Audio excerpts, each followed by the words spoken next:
আজ আমি আপনাদের একটা গল্প পড়ে শোনাচ্ছি। গল্পটির নাম নাম ভূমিকায়, আশাপূর্ণা দেবীর লেখা। এই বাজারে অহেতুক একটা লোককে পুষতে কারই বা ভালো লাগে। তনিমারও ভালো লাগছিল না। দেখতে দেখতে তো প্রায় মাস 6 হয়ে গেল। চাকরি কি এমনই একটা সহজপ্রাপ্য বস্তু যে তার আশায় অনির্দিষ্টকাল পরের বাড়িতে এসে বসে থাকা যায়?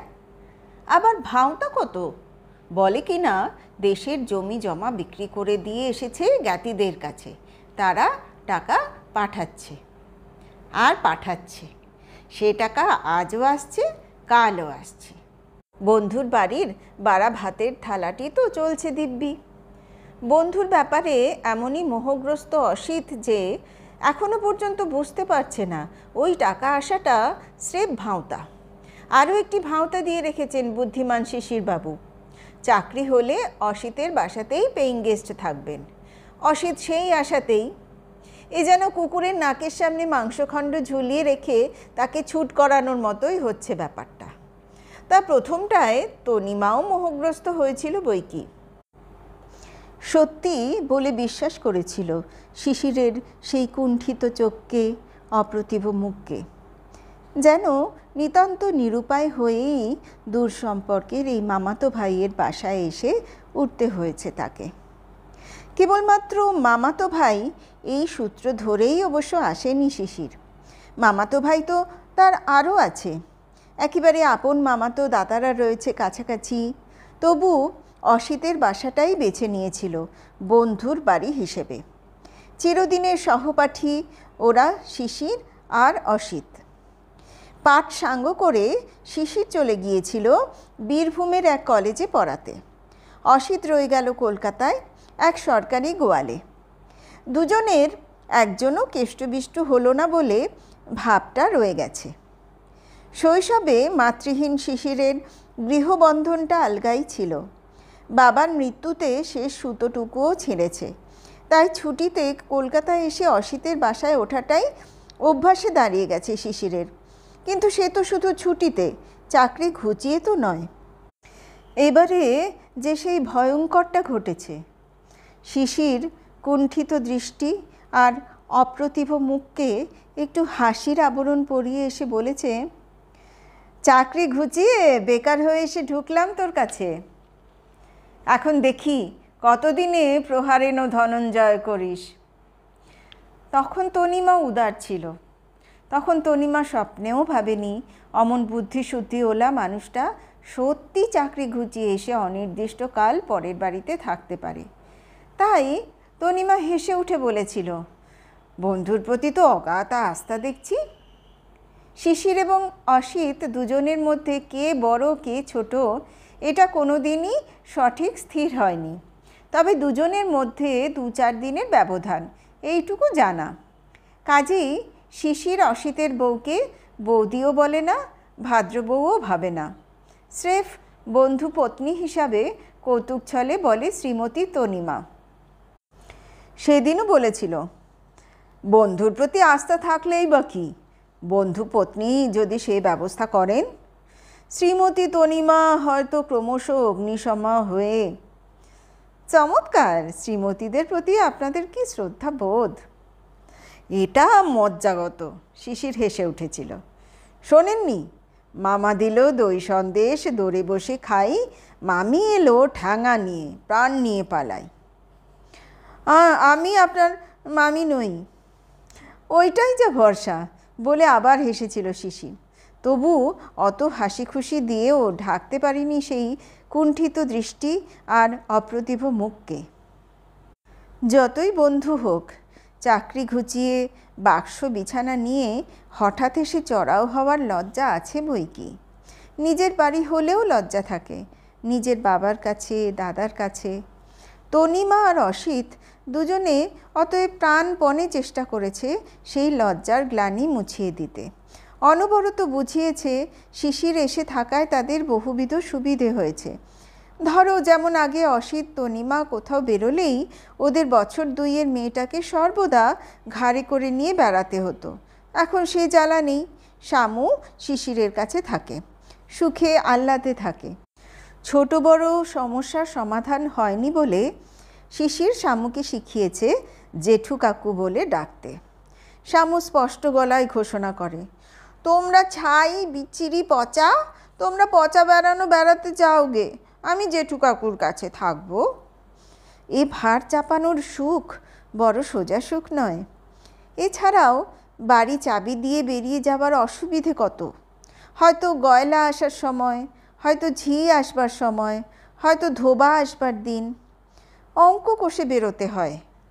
অজানিত অতিথির দিনও কত থাকে।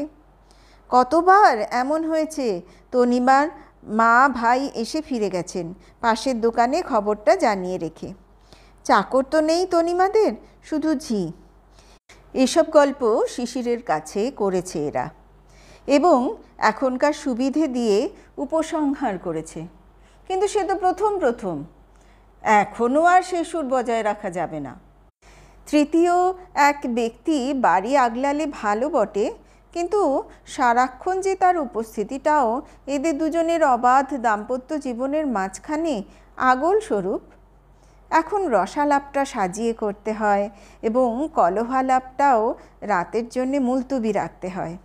সেও চাপা গলায় সারতে হবে, কারণ তখনও তো ওই উপস্থিতির মধ্যে একখানা মাত্র সস্তা কাঠের দরজার ব্যবধান। তিল তিল করে অসহিষ্ণুতা জমছিল, সেটা ক্রমশ বাড়ছে অন্য একটা দিকের ছুতো ধরে। এই বাজারে অকারণ একটা লোক পোষা। অবশ্য অসিতের অনুভূতি তনিমার মতো তীক্ষ্ণ নয়। অসিত ওই দাম্পত্য আলাপের ক্ষেত্রে কদাচিৎ সাময়িক অসুবিধে বোধ করলেও অসহিষ্ণুতা বোধ করে না। বরং শিশির যখন নিতান্তই হাতশূন্য হয়ে পড়ায় আমতা লাইনে তার দেশের সামান্য জমি জমার ভাগটুকুও জ্ঞাতিদের কাছে বিক্রি করে এলো, তখন রীতিমতো ক্ষুব্ধ হয়েছিল অসিত। বলেছিল, কেন আমার সিগারেট থেকে ভাগ নিতে এতই লজ্জা হচ্ছিল? আরে বাবা, শ্রীমতী এমন ম্যানেজ করে নেয়, অসুবিধে টেরই পেতে দেয় না। শিশির সে কথা মানে, শিশির বলেছে সে কথা। আচ্ছা, এই তো তোর বাড়িতে রয়েছি, দিব্যি আছি, তোফা খাওয়া তোফা শোয়া, আমাকে নিয়ে 3.5 জনের সংসার।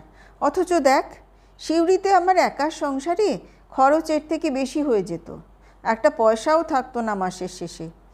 নচে তার এমন অবস্থা ঘটে। ভাবছি চাকরি বাকরি একটা জুটে গেলেও তোর এখানেই পেইং গেস্ট হিসেবে থেকে যাব, কিছু জমিয়ে ফেলা যাবে।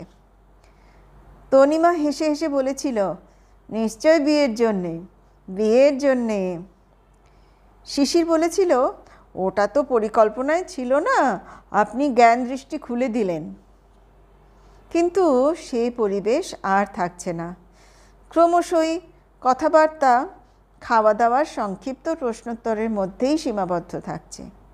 অসিত যদি বা পুরনো চালে রাত্রে খাওয়া দাওয়ার পর, কিরে ঘুমুলি নাকি বলে ঘরে এসে ঢোকে, তনিমা আদৌ না। তাছাড়া আজকাল বেড়াতে বেরোলেই তনিমা শামুকে জবরদস্তি করে ধরে নিয়ে যায়। শামু অরাজি হলে চট্টা চাপড়টা বসিয়ে দিতেও ছাড়ে না। শিশির কি ভাববে সে কথা মোটেই যেন ভাবে না তনিমা। মেয়ে নিয়ে এই টানাটানির সময় অসিত বরং বলে, থাক না থাক, নাই বা গেল। তনিমা জোর গলায় বলে, না, সর্বদা বুড়োদের কাছে থেকে থেকে পাকা হয়ে যাচ্ছে। কিন্তু তবুও তো রয়েই গেল শিশির, সেই কুণ্ঠিত চোখ, সেই অপ্রতিভ মুখ। দেশের সে টাকা আসেনি, জ্ঞাতিরা জমি জমা লিখিয়ে নিয়েছে, টাকাটা পাঠাবার কথা ভুলেছে। অথচ শিশিরের পক্ষে বারবার তাগাদাপত্র দেওয়াও শক্ত। কাজেই তনিমা এখন না বলে পারছে না। ভাঁওতা, সব ভাঁওতা। বলছে, এবার অন্য কিছু একটা ব্যবস্থা করতে বলো। কিন্তু অসিতকে তাতানো যাচ্ছে না। অসিত বলছে, চেষ্টা তো করছে, চাকরি একটা গেলে কি আর সহজে মেলে? তনিমা বলে, পকেট যার শূন্য তার উচিত হয় না মেজাজ দেখিয়ে কাজ ছাড়া। আহা, শোনোনি কর্তৃপক্ষ কীরকম অপমানটি করেছিল? তা চাকরির ক্ষেত্রে এমন মান অপমান আছেই। তোমরাই বা অফিসে কী এমন মান্যের ওপর আছো? আছি, এ কথা অবশ্য বলতে পারে না অসিত, কিন্তু এতদিন পরে হঠাৎ নতুন করে বন্ধুকে উপদেশ দিতেও যেতে পারে না। চাকরির ক্ষেত্রে অমন মেজাজ দেখাতে যাওয়া উচিত হয়নি তোমার। অসিত বলে, হয়ে যাবে এইবার, দেখছো তো কীরকম উঠে পড়ে লেগেছে, 1 মিনিট বাড়ি থাকে না। তনিমা বেজার গলায় বলে, দেখছি বই কি, যেটুকু উপকার পাওয়া যাচ্ছিল তাও ঘুচেছে। এই যে ঝিটা ছেড়ে গেল, যাবতীয় কাজ আমার ঘাড়ে। শুধু নিজের সংসারটি হলে আমি ইচ্ছে হলে রাঁধতাম, ইচ্ছে না হলেও পাউরুটি খেতাম। তৃতীয় ব্যক্তি থাকলে সেটি হয়? অসিত ব্যস্ত গলায় বলে, তাতে কি, তাই হওয়াও না। শিশির তো আর পর নয়, আমরা যা খাবো শিশিরও তাই খাবে। তনিমা এবার আরও বেজার গলায় বলে, হ্যাঁ, বলতে তো আর পয়সা লাগে না, তাই উদারতার অবতার হওয়া যায়। আমি কিপটে, আমি মন্দ, চালাতে তো আমাকেই হয়। বললে শুনতে খারাপ, 8 পাউন্ড পাউরুটিতে শামু শুদ্ধ আমাদের হয়ে যায়, কিন্তু শিশিরের তো একলারই 1 পাউন্ড লাগে। কথাটা মিথ্যা নয়, শিশিরের খাওয়া দাওয়া ভালো। এত অস্বস্তিকর অবস্থার মধ্যেও খিদেটা ঠিকই প্রবল হয় তার, এবং খেয়েও নেয়। কিন্তু সেই কথাটা কি বলবার কথা? অন্তত পুরুষ মানুষ এমন নির্লজ্জ উদ্ঘাটনে বিচলিত হয়। তাই অসিত তাড়াতাড়ি অন্য প্রসঙ্গ এনে ও প্রসঙ্গ চাপা দেয়। কিন্তু একটা চাপা দিলে আরেকটা ফুটে ওঠে। তনিমা বলে, রাজ্যির লোকের পাতের এঁটো বাসন মাজতে মাজতে মারা গেলাম। বাপের বাড়িতে কখনো জল গড়িয়ে খাইনি। তনিমা মায়ের একমাত্র মেয়ে, আদুরে মেয়ে জল গড়িয়ে খায়নি কখনো, সত্যি। কিন্তু সে আক্ষেপ এতদিন ছিল না ওর, এখন জাগছে। চাকর বাকর না রেখে শুধু একটা ঝিয়ের সাহায্যে গুছিয়ে সংসারটি করে অপচয় হতে দেয় না কোনো দিকে, এটাই ওর বিলাস। তবে পাতের এঁটো শব্দটায় অসিত বিচলিত হয়। তনিমার মধ্যে যে এ ক্ষোভ সৃষ্টি হওয়া স্বাভাবিক, সেটা অনুভব করে অসিত। তাই নিতান্তই লজ্জার মাথা খেয়ে ঝি খুঁজতে বেরোয় অসিত। তার চেষ্টার অসাধ্য কাজ নেই। ঝি খুঁজে নিয়ে তবে বাড়ি ঢোকে অসিত। এ ধরনের ঝি পছন্দ করে না তনিমা, তা জানে অসিত। তবু নিরুপায় হয়েই ডেকে নিয়ে যায় সেই আড়ে ডুরে শাড়ি পরা আর কোমরে চাবির গোছা ঝোলানো মূর্তিকেই।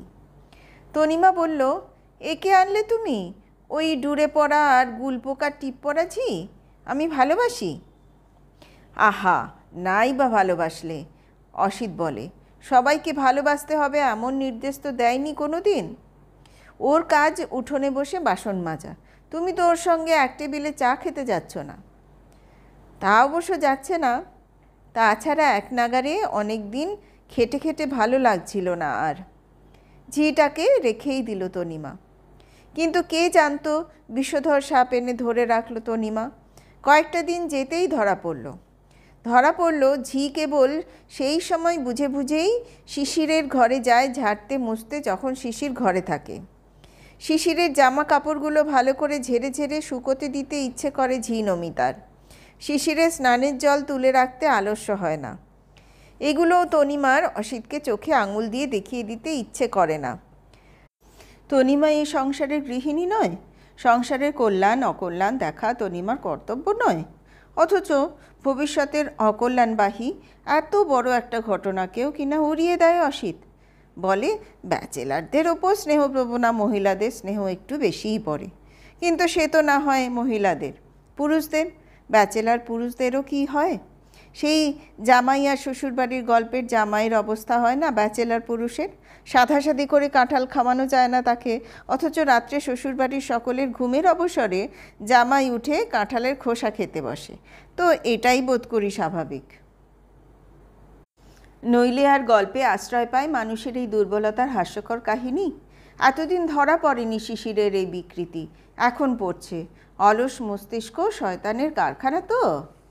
বিয়ের বয়সে বিয়ে করলেন না বাবু, ভারী অহংকার, বিয়ে করব না। অতঃপর যে ছি ছি ছি, আরক্ত মুখে বলে তনিমা, লজ্জায় মাথা কাটা যায় আমার। নমিতা বাসন মাজছে, শিশিরের ওই উঠোনের কলেই মুখ ধোয়া যায়। অসিত অবাক হয়, কোথায় ধোবে তাহলে?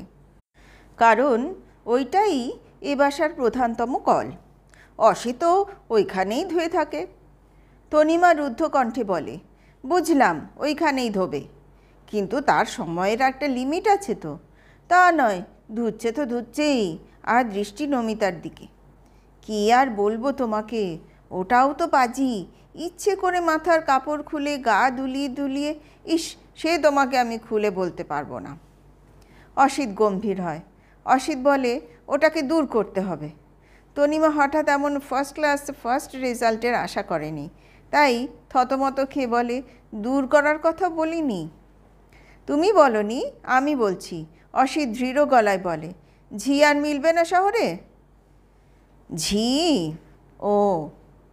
তনিমার আরক্ত মুখটা আরও আরক্ত হয়, আর সেই মুখ কালো হয়ে যায় যখন পরদিনই অসিত কোথা থেকে একটা শুঁটকি বুড়ি ঝি এনে নমিতাকে বিদায় দেয়।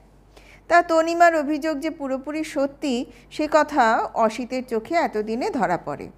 যে শিশির ইদানিং গল্প করা প্রায় ছেড়েই দিয়েছে, রাত দিন ঘোরে আর পায়চারি করে, শ্যামর সঙ্গে গল্পও প্রায় নেই বললেই হয়, সেই শিশির কিনা নিজে থেকে ডেকে ব্যঙ্গ হাসি হেসে অসিতকে বলে, এই অপূর্ব মালটিকে আবার কোথা থেকে জোটালি অসিত? ও পারবে বাসন মাজতে? অসিত তীক্ষ্ণ দৃষ্টি প্রসারিত করে বন্ধুর মুখের দিকে তাকিয়ে, গম্ভীরভাবে বলে, বাসন মাজতে ঠিকই পারবে, ওই করে করে হাড় পাকা, তবে অন্য কিছু হবে না ওর দ্বারা। শিশির অবোধ সাজে, শিশির ন্যাকা সাজে।